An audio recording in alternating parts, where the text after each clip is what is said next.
Sainte Marie, Maman bon Dieu, pour nous. Saint Michel, tout bon ange bon Dieu, pour nous. Saint Jean-Baptiste et Saint José. Bonjour à tous, mes frères et sœurs mauriciennes d'ici et d'ailleurs.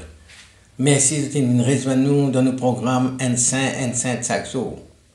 Dans ce programme-là, nous avons l'occasion de faire un peu connaissance avec les saints que l'Église invite nous pour célébrer chaque jour. Et nous pouvons aussi demander aux autres, prier pour nous et intercéder pour nos familles. Aujourd'hui, le 29 octobre, l'Église invite nous pour célébrer mémoire Saint Narcisse, patron ban évêque âgé, ban homme de prière, patron ban communauté en quête de paix et de vérité. Imagine un homme au cœur de la ville sainte de Jérusalem.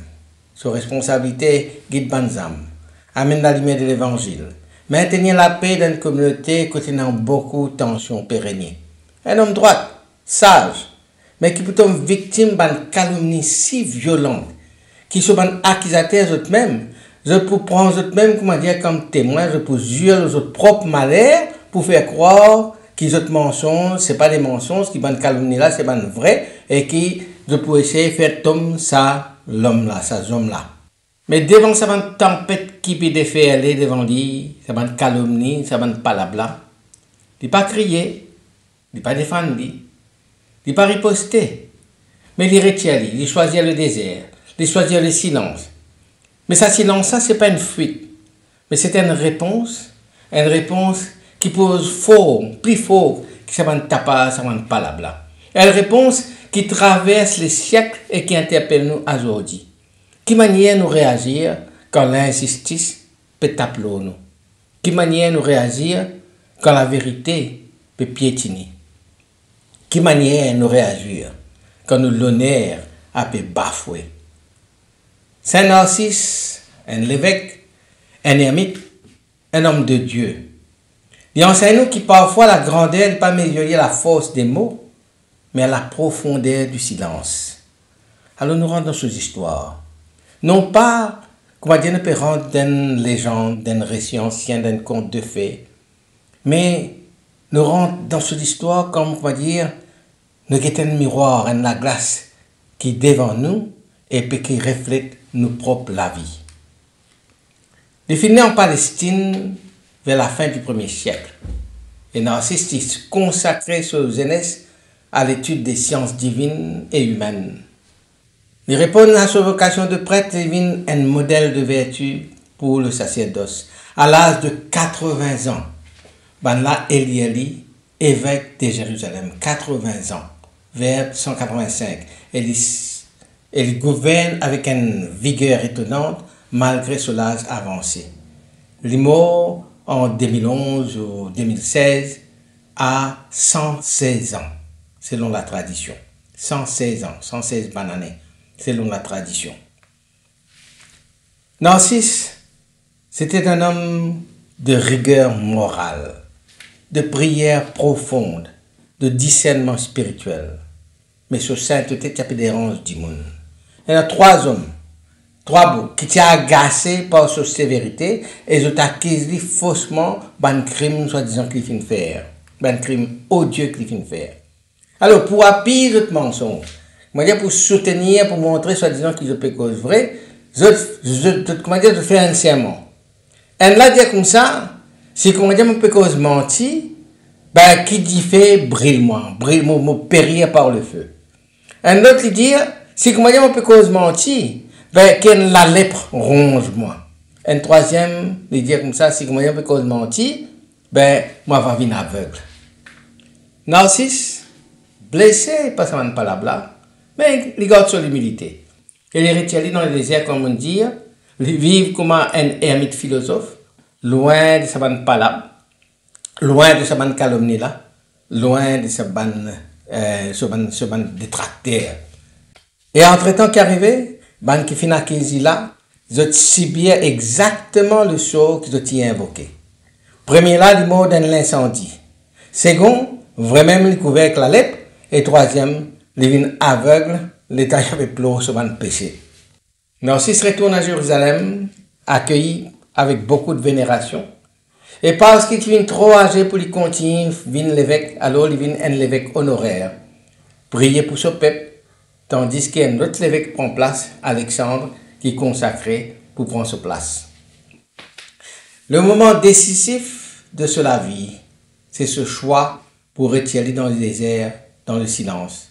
Au lieu qu'il défende devant ce ban calomniateur là, devant ce ban qui peut faire parler là, il retire et il laisse bon Dieu tout seul faire la justice.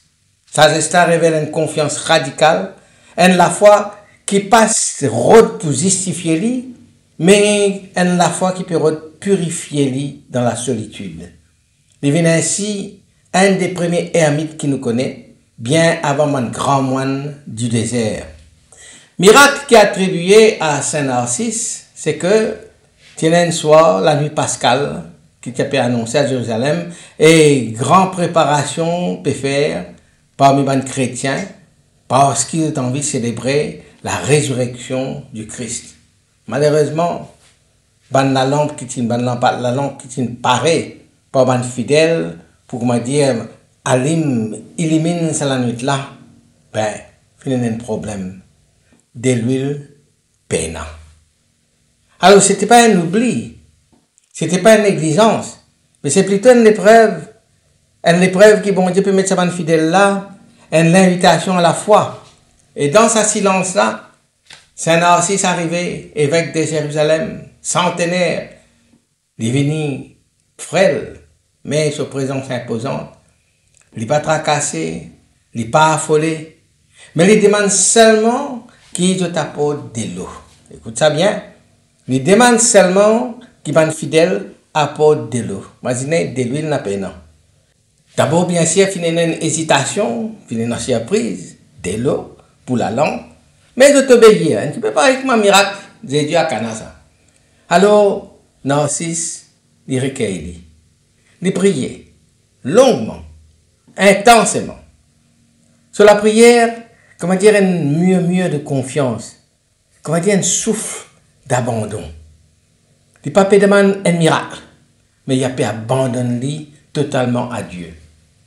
Après, avec une sérénité désarmante, il fait verser de l'eau dans la langue. Et à la surprise de l'assemblée, de l'eau l'a fin transformée. Il fin de l'huile, de l'huile pure, dorée, abondante. Quand la messe imbibée, la flamme là, les jaillir douce et chaude, illumine la nuit sainte là. Sanctuaire là, rempli de lumière, la chanson commence à lever, la résurrection du Christ est célébrée. Ce miracle là, transmettre de génération en génération, il n'est pas seulement un prodige. Il y a un reflet, la foi dépouillée, confiante. Narcisse n'a pas agi pour impressionner. Il vient prier comme un fils qui connaît le cœur de son père qui peut écouter lui. Dans sa manque-là, il choisit la confiance. Et bon Dieu finit répondre par la surabondance. Dans ce geste, Narcisse enseigne-nous qui véritable la foi. Il n'est pas consiste qui nous attend que tout soit parfait pour croire, mais à croire même quand tout semble manquer, quand tout semble imparfait. Ce récit-là, c'est une leçon pour nous tous et tous ceux qui souffrent de l'injustice. Narcisse montre-nous que le juste n'a pas besoin qu'il combattre pour sa réputation.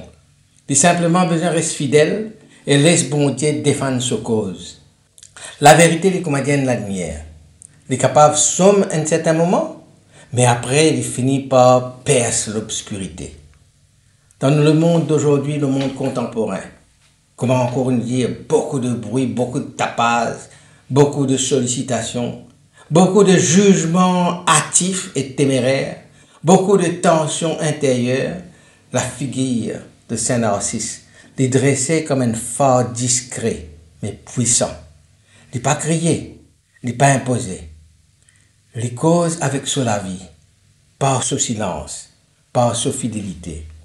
Aujourd'hui, l'accusation est facile. Nous n'est que nous pour être au Facebook, nous n'est que nous pour être une parole qui est dans chacun d'entre nous. Un mot, il suffit pour salir une réputation. Les réseaux sociaux, les rumeurs, les soupçons, ils répandent plus vite que la vérité. Narcisse, lui, est faussement accusé. mais il n'est pas fin répliquer. Il fin retirer dans le silence. Il fin laisse bon Dieu causer en son temps.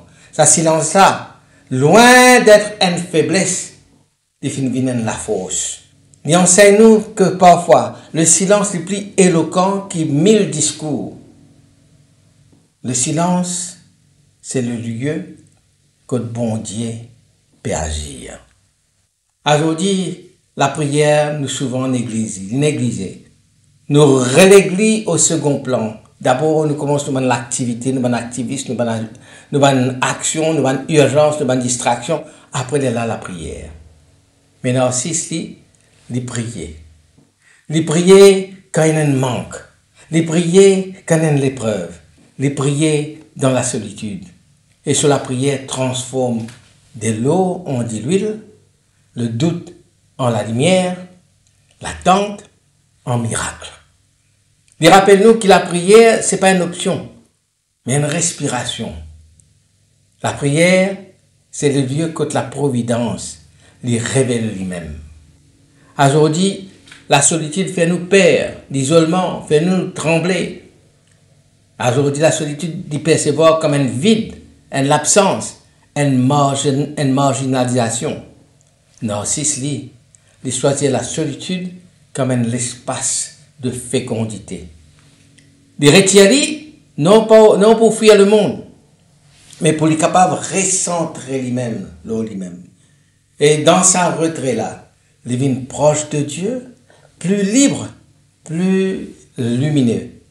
Il enseigne nous que la solitude, le temps y habité par Dieu, devient une source de paix et de sagesse. Enfin, Narcisse cause en nous de la sainteté, non pas comme un idéal lointain réservé à un jeune ou bien ce qu'il faut, mais comme une fidélité quotidienne, même si on est dans 100 ans. Il y a un modèle pour un pasteur fatigué, pour un croyant qui peut subir une calomnie, pour une âme en quête de paix intérieure. Il y a puis dire nous que la sainteté ne dépend ni de l'olage, ni de bonnes circonstances, mais il dépend de nous les cœurs. Un cœur qui croit, un cœur qui priait, un cœur qui espérait. Dans la lettre qui se successeur Alexandre, qui écrit, nous sommes capables de lire. Il vient d'avoir 116 ans et vous engage, comme je le fais aujourd'hui, à vivre dans la concorde et dans la paix. Ça va un mot-là simple mais puissant résume l'héritage de Narcisse. Un appel à la paix, un appel à la concorde, à l'harmonie, à la sérénité, à la prière, même quand nous vieillons, même au soir de nous la vie. Alors, à nous prier.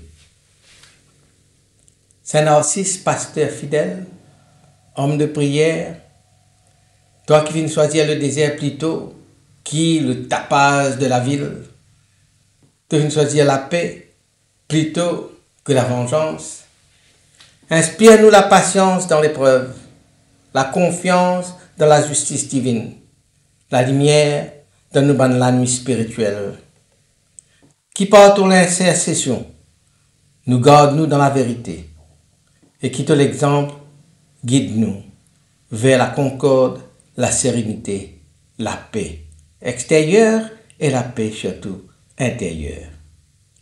Saint Narcisse, priez pour nous nos familles.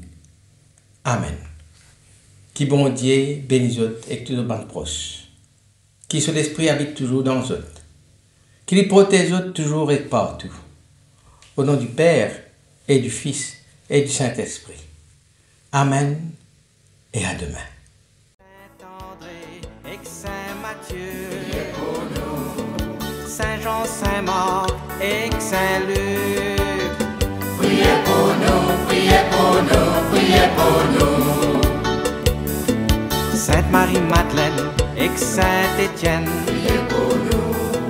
Saint-Ignace et Saint-Laurent,